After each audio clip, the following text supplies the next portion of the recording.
buenas tardes. Bienvenida.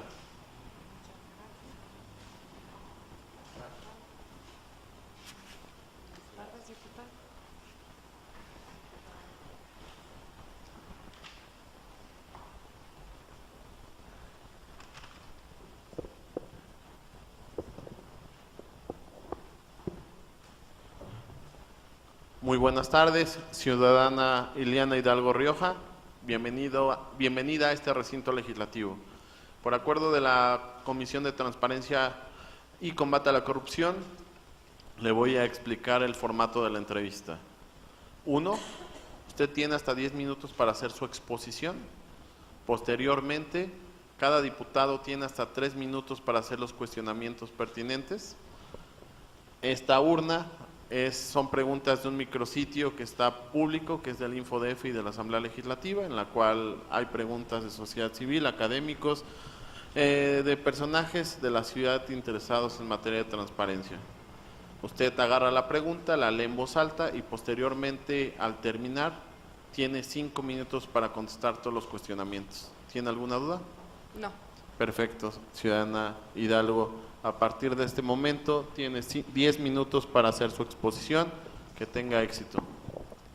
Muchas gracias. Bueno, antes que nada, quiero agradecer la oportunidad de que ustedes, diputados, se tomen el tiempo de emitir estas convocatorias y dirigidas a los ciudadanos para que podamos participar en la medida de nuestras posibilidades y con los requisitos que la ley atiende, este tipo de entrevistas. Voy a dividir mi presentación de 10 minutos en 2 partes. Primeramente hablaré sobre mi trayectoria personal y profesional y posteriormente les hablaré sobre el plan de trabajo que ustedes ya tienen en sus manos. Bueno, pues muchas gracias. Primero que nada les quisiera platicar de que he sido una profesionista académica que me he abocado a los estudios del derecho en diversas aristas.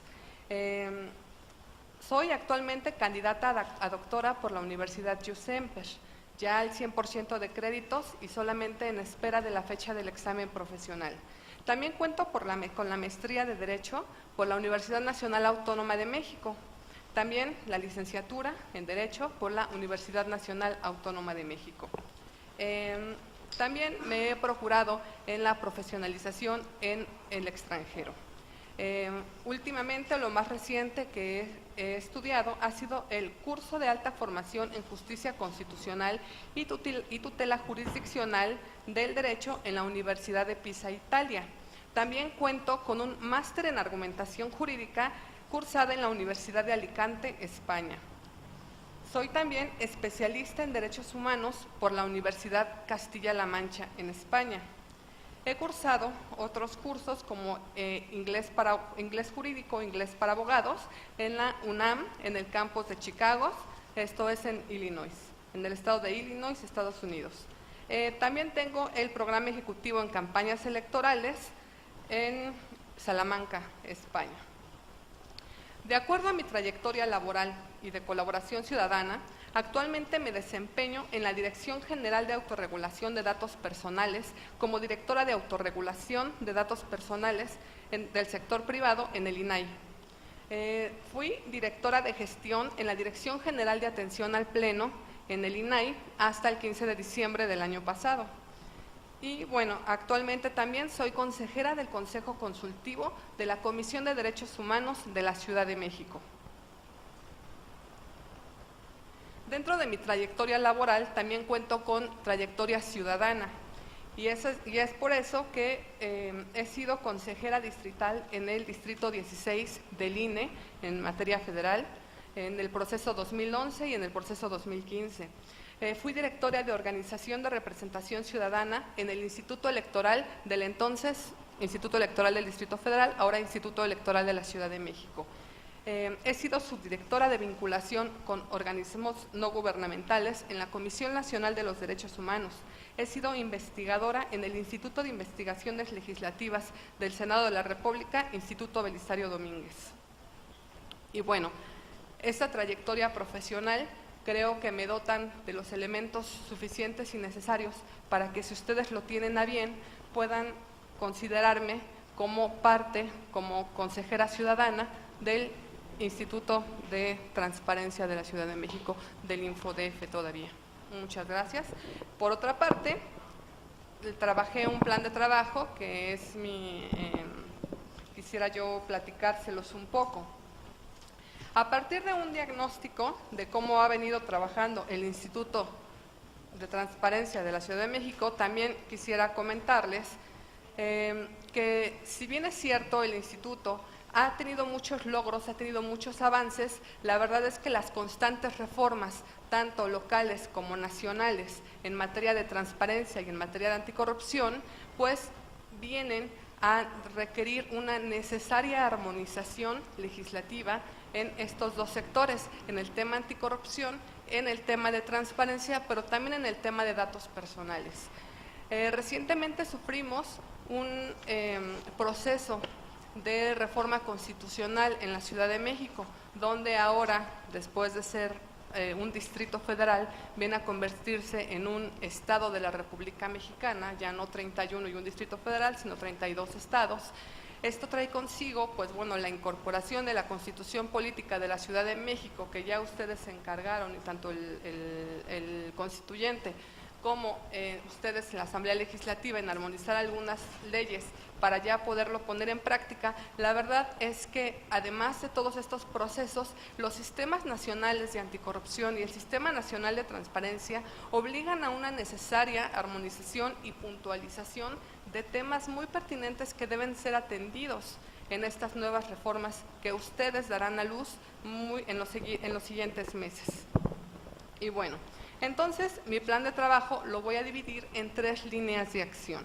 La primera de ellas será la promoción y difusión de los derechos de transparencia, acceso a la información, protección de datos personales y gobierno abierto. El segundo punto de mi plan de trabajo será el desarrollo institucional y eficiencia en su funcionamiento. Y para concluir, les propongo la vinculación y coordinación efectiva entre el Sistema Nacional de Transparencia y el Sistema Nacional de Anticorrupción. En cuanto a este primer punto, esta primera línea de acción, la promoción y difusión de los derechos de transparencia, acceso a la información y protección de datos personales para un gobierno abierto, es necesaria, como se ha visto y como también se ha atendido, pero que falta fortalecer. Esta promoción y difusión en la materia debe de ser de una forma permanente, debe ser reiterada, debe de ser constante y permear todos los sectores de la población y de manera muy señalada al interior de cada una de nuestras instituciones de carácter gubernamental. Con las reformas en materia de transparencia debemos de tomar en cuenta que los sujetos obligados cada vez son más. Y está muy bien eso, y todavía debería de haber más reformas que ampliaran cada vez más estos sujetos obligados. A través de la promoción y difusión, que los integrantes de la sociedad logran visibilizar sus derechos y con ello tener la capacidad, habilidad y decisión de empoderarse para hablar por sí mismas y lograr un alto a la violación de sus derechos. Recordemos que en materia de transparencia se viola muchos derechos, no solamente el de acceso a la información pública, sino más derechos que van colaterales. Una persona que no esté informada, que no tiene la capacidad de informarse, es una persona que ya se le están violando sus derechos porque ni siquiera sabe qué es lo que debe de exigir, porque no tiene esa información. El segundo línea de acción es el desarrollo institucional y la eficiencia en el funcionamiento. Aquí resulta necesario profesionalizar el seguimiento a las resoluciones y, en su caso, el cumplimiento de cada una de estas resoluciones, por lo que se proponen las siguientes estrategias. El primero sería sustanciar y resolver en el plazo legal los recursos que se presenten. Actualmente no se están cumpliendo los plazos, ni en los órganos locales, tenemos 32 órganos locales, no se cumplen los plazos, ni tampoco en el órgano federal.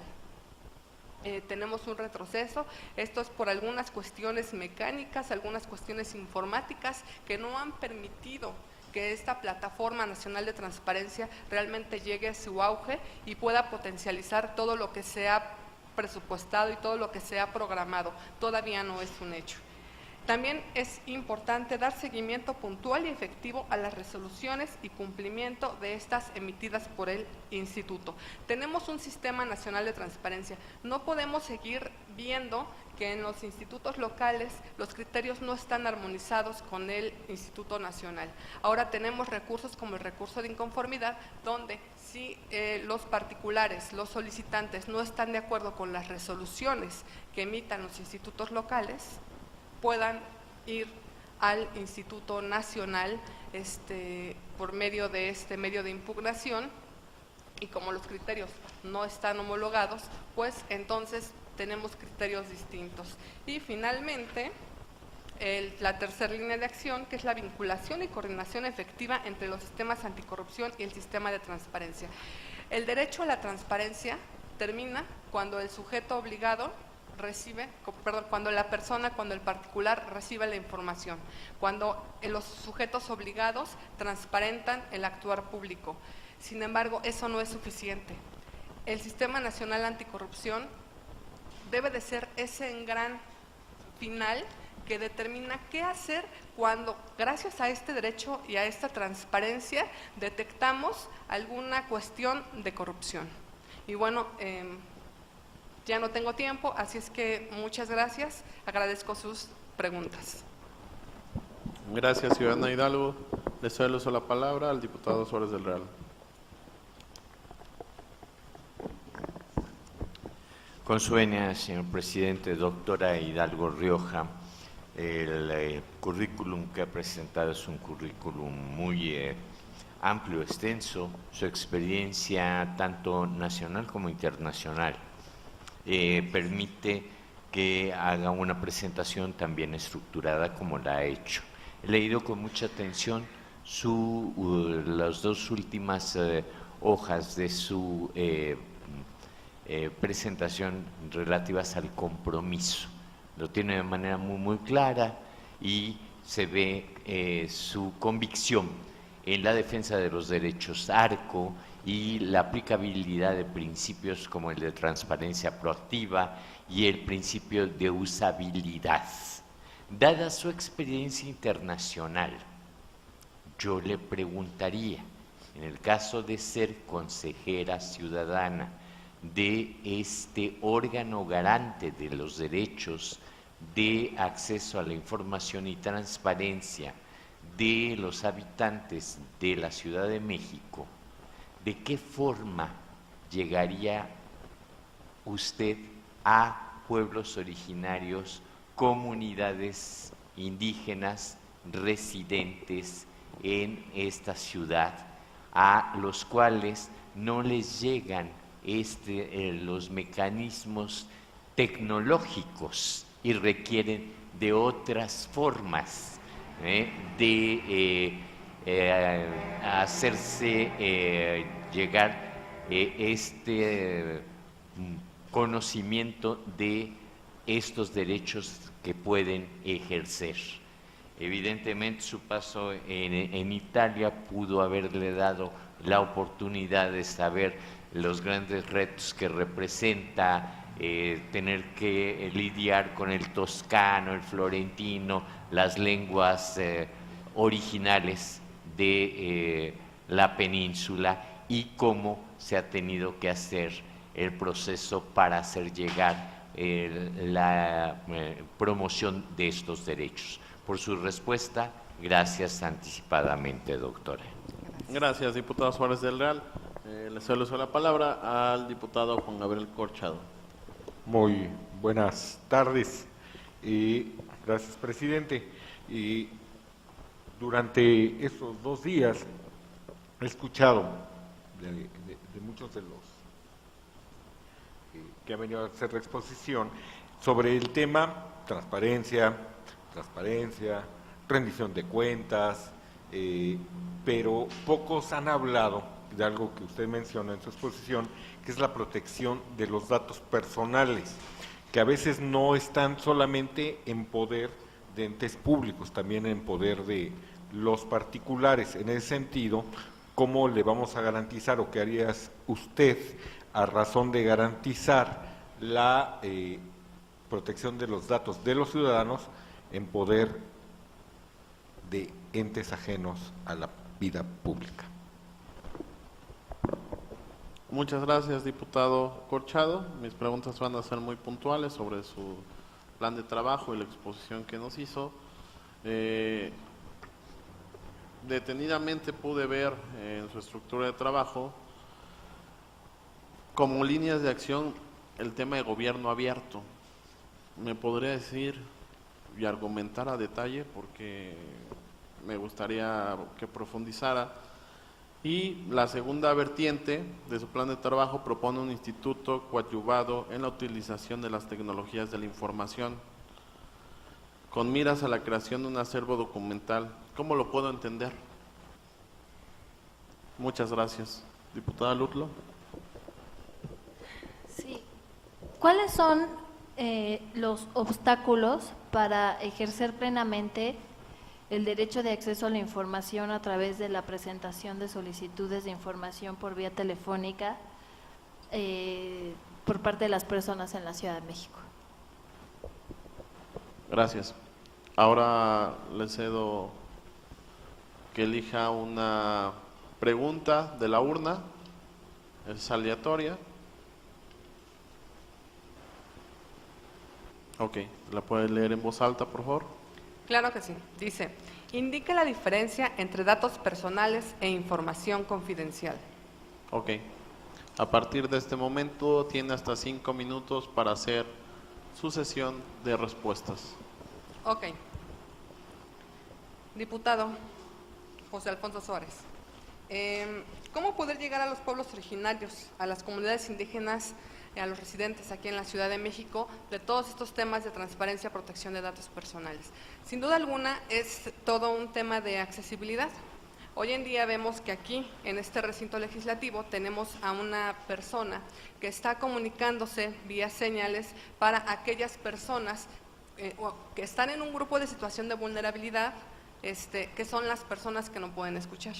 Esto es un ejemplo de cómo podemos emitir políticas públicas de accesibilidad para que le lleguen a determinados grupos en situación de vulnerabilidad. En este mismo caso tenemos, por ejemplo, a estas personas. Es otro grupo en situación de vulnerabilidad en la Ciudad de México. Todos estos grupos, pueblos originarios, comunidades indígenas, residentes, que no cuentan, no tienen por las condiciones en las que viven, por sus mismos usos y costumbres, la idea o la tecnología a la mano para poderse hacer llegar de todo esto que conlleva el Sistema Nacional de Transparencia y el Sistema Nacional de Anticorrupción, pues es un gran tema, ¿verdad? Por ello, en una de mis líneas de acción hablaba de la capacitación. La capacitación no solamente debe de ser con los sujetos obligados o con los entes públicos o con los órganos garantes. Esta capacitación debe llegar a las escuelas, debe de llegar a las comunidades, a cada colonia, a cada pueblo.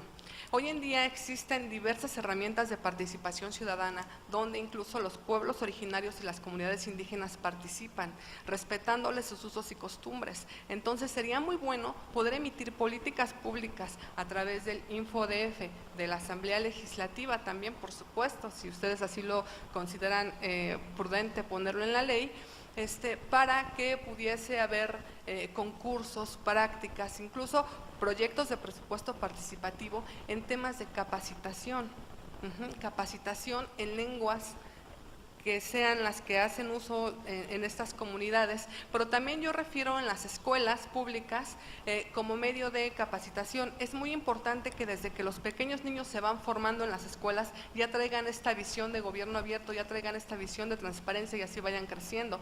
En la reforma del 2011 en temas de derechos humanos esto se hizo y la Comisión Nacional de Derechos Humanos y de la Ciudad de México iba a las escuelas, va todavía, y ahora tenemos niños que saben y conocen sus derechos. Yo quisiera que hoy tuviéramos niños que saben y conocen sus obligaciones y sus responsabilidades en temas de transparencia y que de esa manera lo pudieran hacer colectivo. Los niños en las comunidades indígenas y en pueblos originarios también tienen el derecho y la obligación de acudir a la escuela. Si esto se impartiera en la escuela, también podrían ser un factor funcional dentro de sus comunidades para que esto se lograra exponenciar. Por eso, bueno, yo le voy mucho a ese tema. Espero haber podido contestar su pregunta. Diputado Corchado, ¿qué hacer, cómo hacer para garantizar la protección de datos personales que están en manos de particulares? No solo de los entes públicos, sino en manos de particulares. También es todo un gran tema. ¿Quién no, el día de hoy, escucha a las 7 de la mañana sonar su teléfono vendiéndonos tarjetas de crédito y vendiéndonos un sinnúmero de cosas que no tendrían el por qué tener nuestros datos personales, ni siquiera nuestro nombre vinculado con nuestro teléfono, y que generan molestia? Pero más allá de un acto de molestia, es una violación a los datos personales. Y es una violación donde el gobierno está incumpliendo, porque el gobierno es el responsable de garantizar y proteger los datos personales de las personas en manos de quien sea. Yo creo que lo que hay que hacer en esta materia es, sin duda alguna, en la Ciudad de México, antes que nada, emitir la ley. Ya tenemos una ley general de datos personales, una ley federal de datos personales, pero necesitamos la de la Ciudad de México. Entiendo que ya están trabajando sobre ello. Yo creo que debe de tener conductas sancionatorias fuertes para los particulares que compran carteras, para los particulares que hacen phishing de datos para después estar promoviendo y vendiendo sus productos. Esto es una violación a los datos personales. Diputado Ernesto Sánchez. Pues sí, hablaba un poco del gobierno abierto. El gobierno abierto es un nuevo modelo en relación en los entes gubernamentales. Las administraciones y la sociedad orientan la participación de los ciudadanos. Es transparente en todas las decisiones que se toman y no se comportan de una forma aislada. El gobierno abierto busca renovar la confianza de los ciudadanos en sus autoridades, fomentando los principios de transparencia, acceso a la información, participación ciudadana, rendición de cuentas y uso estratégico de tecnologías de la información para orientar las acciones de las instituciones públicas hacia el máximo beneficio social. Es necesario que la Plataforma Nacional de Transparencia y los sistemas informáticos que usan cada uno de los entes garantes, cada uno de los sujetos obligados, funcione de manera adecuada y coordinada, porque tenemos un gran problema en la sistematización de la información, incluso en la archivística, para que todo pudiera ser homologado y de una manera más fácil pudieran también los sujetos obligados contestar, porque también ha pasado que son demasiadas las solicitudes de información y muy poco el tiempo que se tiene de respuesta. Si la información no está adecuadamente archivada, si la información no está adecuadamente en los medios o en los instrumentos informáticos para su entrega, esto dificulta completamente el tema. Y por último, diputada Dunia, el obstáculo que he visto del tema del acceso a la información pública por la vía telefónica,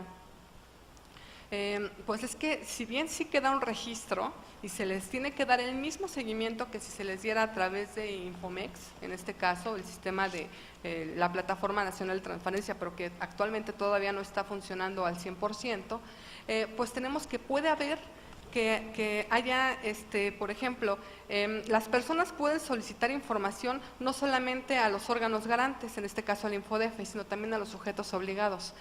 Entonces, ¿qué garantía podemos tener o pueden tener esos particulares de que efectivamente sus solicitudes de información fueron canalizadas por las vías electrónicas idóneas, en este caso por Infomex, en este caso por la Plataforma Nacional de Transparencia? Entonces, puede ser que por ahí se pierdan, no hay realmente una garantía.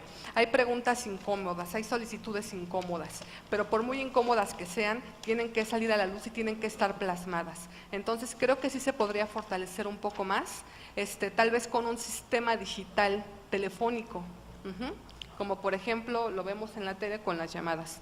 Bueno, ya concluyó mi tiempo, lamentablemente, rápidamente, los datos personales son los datos que identifican a una persona y la información confidencial es información que puede estar en manos de entes públicos, pero que ponen en riesgo su publicidad y por ello debe de ser reservada como confidencial. Muchas gracias y hasta luego. Gracias, ciudadana Hidalgo. Instruyo a la Secretaría Técnica para que acompañe a la ciudadana afuera de este salón de sesiones.